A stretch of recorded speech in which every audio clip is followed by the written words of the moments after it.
welcome to Nerd Social. I'm Nathan. And I'm Colin.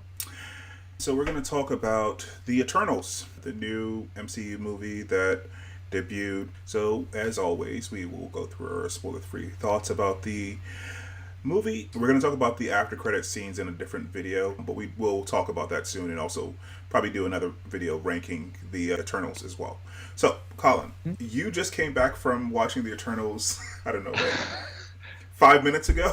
So, yeah, it's just a rush to try to get back here. Wow, it's different. It's very different from any other MCU movie that I've seen. The themes are very deep. There is just an amazing amount of dialogue and exposition. So if you like dialogue and exposition, this is going to be your film. I think that because the comics are not well known, then there has to be a lot of exposition. In comparison to, say, another cosmic movie, Guardians of the Galaxy, they did a lot of their exposition in their trailers, like introducing the characters and stuff like that, and make it all funny and stuff. But in this movie, all the exposition is in the movie itself. And also, the scenery is just gorgeous. It's like absolutely gorgeous. You don't even know.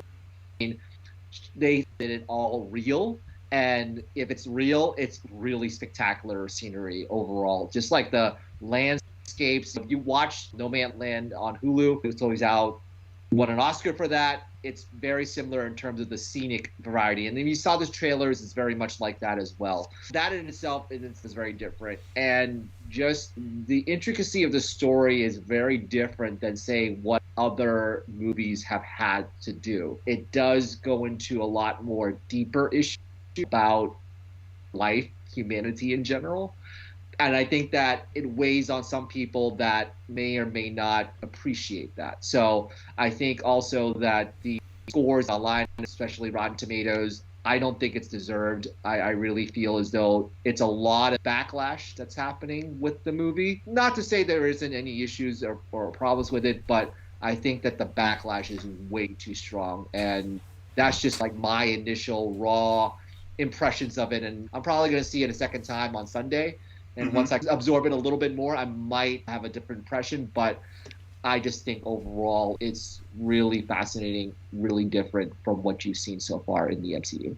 Yeah, so what I actually should have said at the top is give a quick synopsis, which is what I have been doing over the last couple weeks. So this is the 2-sentence Marvel synopsis here. Marvel Studios' The Eternals features an exciting new team of superheroes in the Marvel Cinematic Universe, ancient aliens who have been living on Earth in secret for thousands of years. Following the events of Avengers Endgame, an unexpected tragedy forces them out of the shadows to reunite against mankind's most ancient enemy, the Deviants. So, as you said, there's a lot of characters here that people aren't necessarily aware of. Unlike the introduction in the trailers that we got for the Guardians of Galaxy, we did not get that introduction really in trailers for this movie, because there isn't like a scene where they're all arrested and basically go through their dossier, which is what we got in with Guardians of the Galaxy. Right. So if you don't know these characters, you're basically getting a Justice League movie. And I was talking to someone about this online yesterday, because I watched it last night, that I feel like this is a better executed Justice League movie than the original Justice League movie. Because in that movie,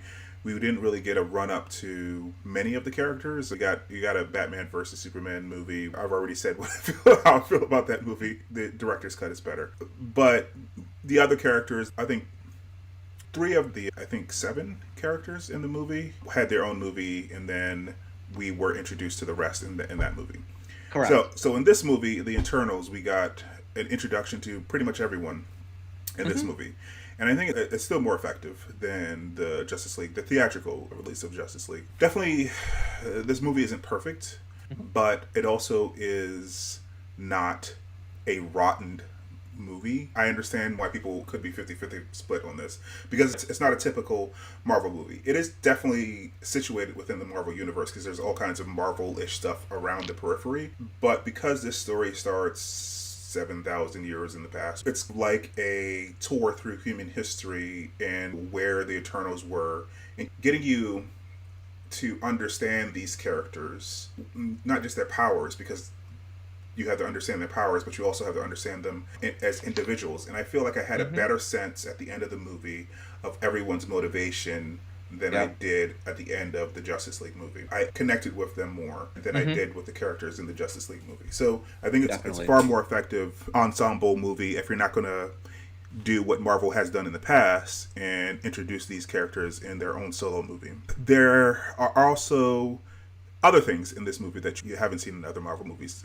They treat love and connection in a more adult fashion than they have in any other Marvel movie. I feel like all the other relationships in the Marvel universe are flirtatious. Even though Pepper and Tony are married, you don't really see any kind of passion between them. Peter, of course, likes Mary Jane. I forget the girl he liked in the first movie, but... Oh, was it Lauren? Was it Lauren? Maybe Ant-Man or Scott Lang likes Hope Van Dyne, but you don't really get scenes where it's like passionate and yes, you really get those in this movie. And there's actually this is the first Marvel movie with a sex scene. It's the first Marvel movie with a LGBTQ character and also a gay kiss in the middle of the movie. Like you said, the landscapes in this movie and the way the movie is shot is just beautiful compared to the way that most Marvel movies are shot. The color palette isn't oversaturated, which is funny because the Eternals, their super suits are very colorful, and they're also, I would say, very well designed as well. All the Marvel suits look the same except for their suits, and I appreciate them deciding to do a very different thing with the super suits here, because the super suits look like they wouldn't necessarily be created by humans. Because if all the Marvel suits look the same, and you can think of those as, okay, they look the same because they were created by humans. These look completely different. They look alien. They have geometric shapes in them, which is a nod to Jack Kirby, who created the Eternals back in 76. Yeah, we were actually this year. We were doing some posts on the Nerd Social page about the anniversary of a lot of the characters were this year. Right, it's the 35th anniversary. Today actually was not today, but this month is the Eternals #5. So a lot of the characters like Makkari, Thena was in there, and then previously with Eternals #1, you had Ikaris, you had Sersi, you had Ajak. So a lot of those were like back in August, September when Eternals #1 came out in 1976. So yeah, we've been doing an Eternals build up in our page lately. Yeah, and I think I don't know, this movie was supposed to come out last year, or was it always supposed to come out this year? It was supposed to come out last year, I think around the same time in November, but because of the pandemic, then they pushed it back a year. Yeah. If you aren't familiar, because this is still the spoiler-free portion of the conversation, we can transition over to some of the characters. So we have Sersi, played by Gemma Chan, and she has matter manipulation powers. We got Ikaris, played by Richard Madden of Game of Thrones fame. He played, not Jon Snow, he played his brother, Robb Stark, yes. Yep. Robb Stark. So he has all the powers. He has flight. He has super strength. He has energy beams out of his eyes. But Superman. Superman. He's basically Superman. But they actually made him look different enough, and the eye beams are different enough that he's not Superman exactly. But yeah, we get Kumail Nanjiani as Kingo, who can do energy blasts from his hands. He's a little bit different in the comics. I appreciate the update here for various reasons. This picture of him in the comics is actually a more recent one. The older one, when he originally debuted, is really a caricature of a samurai, and it wasn't great. So this comic update is better, and the one that they did in the movie is even better than that. Then we have Sprite, played by, what is the actress? Lia McHugh, which is a male. So most of the characters in this team are males, but they gender bend a lot of them, giving it more diversity. So this character in the comics is a male, but in the comics the representation is pretty much the same in that the character looks like a child but is hundreds of thousands of years old. Yep. All right. So then we get Phastos, who in the comics is also an engineer, played by Brian Tyree Henry from Atlanta fame, the FX show, I think it's FX. Yeah. Then we get Makkari, played by Lauren Ridloff. Yep. Yeah. She is a speedster And I feel like some of the speed stuff that she did in his better than any of the stuff that the Flash did in the Justice League movie. Yeah. So she's a speedster, and she's also a deaf character in the movie, and also the actress is deaf as well. And then we get Druig, who is played by Barry Keoghan. I'm not sure if I know him from anything. I'm not sure if I'm pronouncing his last name right either. Yeah, I don't remember where he was from. But there was some other things that he's been in. Yeah. Yeah. So Druig often shows up as a anti-hero, sometimes bad guy in the Eternals. Right. Then we get Gilgamesh, Gilgamesh is played by Don Lee. Sorry, he's a famous Korean actor, so I'm sorry for fans of Don Lee that I blanked on his name. He's pretty famous. So then we get Ajak, played by Salma Hayek. Again, a male that they gender bent. Typically the leader of the Eternals and can communicate with the Celestials. Yep.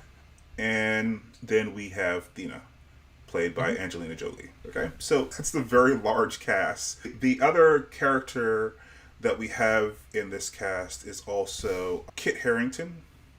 So Kit Harington plays a character who they don't actually tell you who he is until the after credit scene. They don't even really tell you in the after credit. They don't really even tell you. You know his name at least. It's not Jon Snow. It's Dane Whitman. Yeah, it's Dane. It's nothing. Yeah. Just like in Game of Thrones, he knows nothing. But yeah, he's very confused. Although it's interesting, he's not as confused as you would think, because this is all after Endgame, right? A lot of stuff has happened to the human race. I wouldn't necessarily say they're nonplussed about crazy things happening, but they're willing to go with, oh, this weird thing is happening, and this. They're like, yeah, half of the population was gone, so. Sure. This is happening now. I'm gonna run out of the way, but it's not. I'm not gonna just like stare in astonishment that something weird is happening, because lots of weird things happen on this planet now. So it's a sprawling cast, and with a cast this large, it's really impossible to get everyone as much screen time as everyone else. But I think you get a sense of all the characters, all the main characters, except for Dane Whitman's character. He was left to the side, I think. Yeah, they pretty much set him up for something else. It's just like introduction characters, like Wonder Woman and Batman v Superman, setting him up to something else. Yeah. I think he didn't have to necessarily be in this movie. It's fine that he is. He plays the human avatar because he's the one who doesn't understand. But honestly, later on in the movie, we also get another character who plays that role, who's Kingo's valet, played by Harish Patel. His name is Karim. So we don't really need two of those characters. But anyway, Dane Whitman doesn't get a lot to do in this movie, and presumably he'll get more to do in another movie. But I think the entire cast across the board did a really good job. I think that, like I said, the cinematography in the movie is great. I think that they make some interesting and sometimes weird choices, but I like most of the weird choices that they made. Their movie is slow in parts, but you can't say that it doesn't have action, because it has action all the way through. There's a lot of fight sequences. Some of them are really spectacular. I think I was telling you guys last night when I was giving you my general thoughts, I actually appreciated the end of this more than I did a lot of MCU movies, and that's including Shang-Chi, which we talked about back in September, because there's always a third act thing that happens in Marvel movies. But I appreciated the third act battle more because it wasn't just a giant random thing in the sky. Sky beams or CGI in the sky, basically. Yeah. The CGI is there, but there's all kinds of other things happening as well. So I actually like the third act of this movie a fair amount. I think it's definitely a recommendation for me. It seems like you like the movie as well. I think that... Yeah, I give a recommendation too. Yeah. I think that the Rotten Tomatoes score does not represent the quality of the movie. I don't know what was going on. I did some digging before the live stream, and I was going to go look at the audience. The audience score is actually at 80-something%. So there are people watching the movie. So I dug into, and I need to do more research on this. There are a lot of people who reviewed this movie who don't necessarily review these kinds of movies.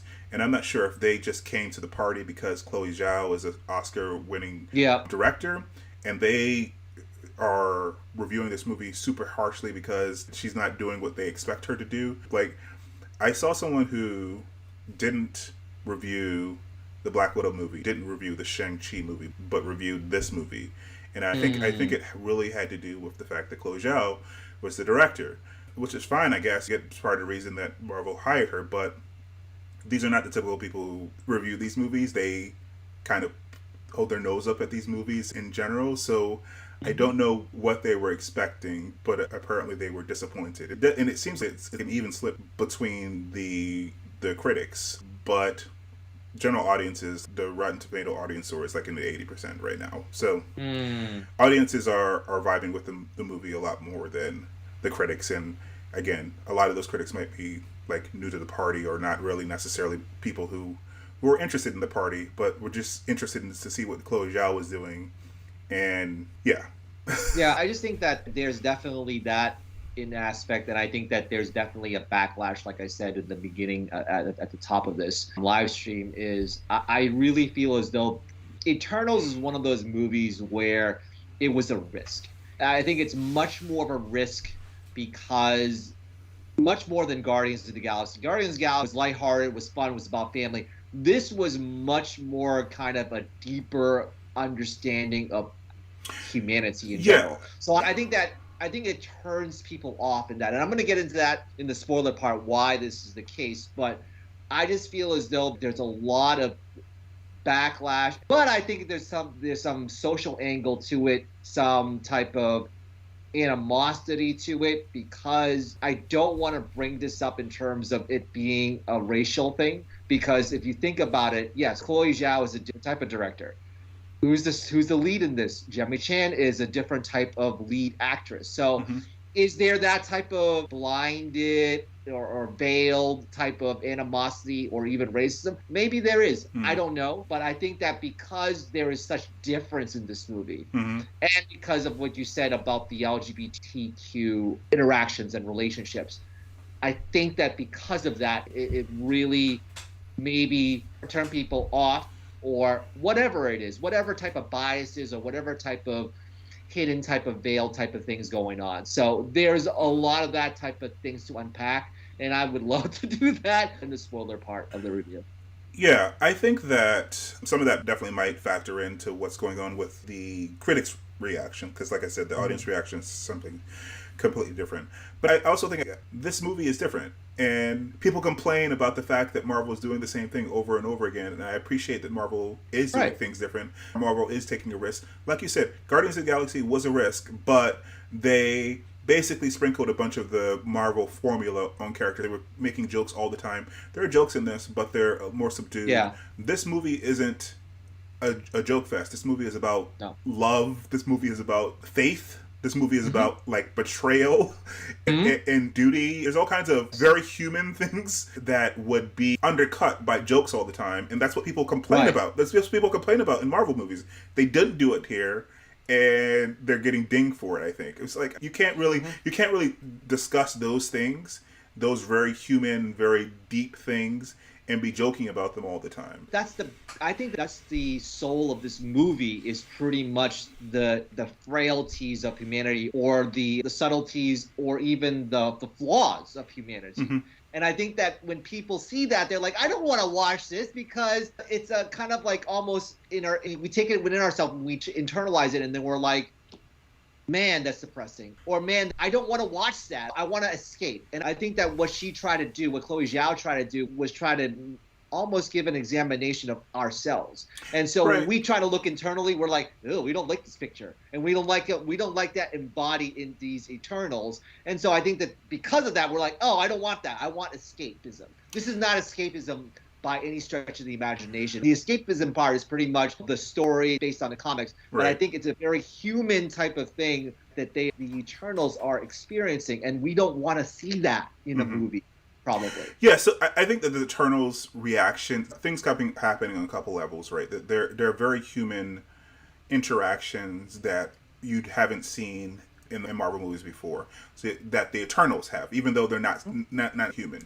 Like betrayal and real passion. There are two different love triangles in this movie. Yes. There's sex in this movie. There's, like I said, an examination of faith on multiple levels. And talking about the levels would be a spoiler, but there's examination of faith in this movie. But also there's, like you said, there's a clear-eyed view of humans as well as outsiders, because they're outsiders. They're looking at humans and the destruction that we've wrought against each other over centuries. The other thing that you get a sense of, and the movie last year, The Old Guard with Charlize Theron, is a very similar comparison in this aspect of the movie anyway. The fact that they're long-lived and they're a little wary of the humans and then destroying each other. That's not where the movie ends up because it's still a Marvel movie. But in the middle, you understand their wariness, and maybe people don't like looking at that. But I think at the middle of the pandemic, that wariness is what a lot of people are feeling. Mm-hmm. So you can connect to it and it seems real and true. So that's why I like the movie. It's not necessarily going to make you feel uplifting all the way through,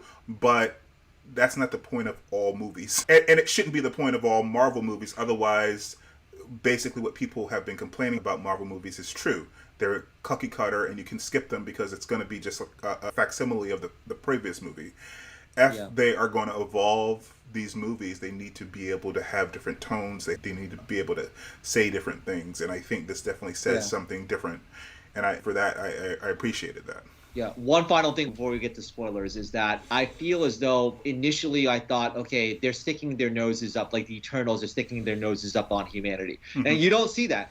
They have very frail human qualities to them. Mm-hmm. And you really feel for them because of it. And I think that, like I said before, is that people don't want to go into that self-reflective mode. Most people don't. Mm-hmm. They want to escape. They want to be entertained. And when you do a humanistic story like this, it doesn't appeal to some people. It just doesn't. And I came into it with an open mind, and I feel as though, yes, I still felt entertained in some aspects, but yes, it just dragged in terms of the humanistic qualities of it. And for some, it's not going to resonate. It's just not going to do that. Like, I want to see action. I want to see good and evil. But there's so many layers to this that some people may appreciate, some people won't.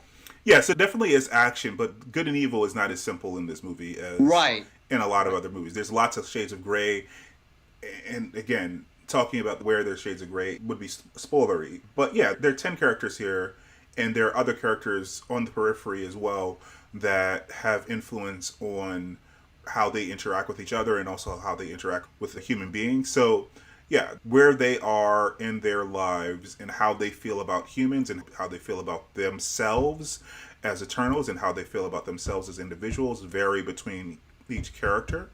And there are various shades because even though they're gods, unlike the DC gods, Marvel characters have human foibles and they have varying personality. We are interested to hear what you guys think. We want you to join the conversation by commenting down below. And please like and subscribe to get more content like this, and we will see you next week.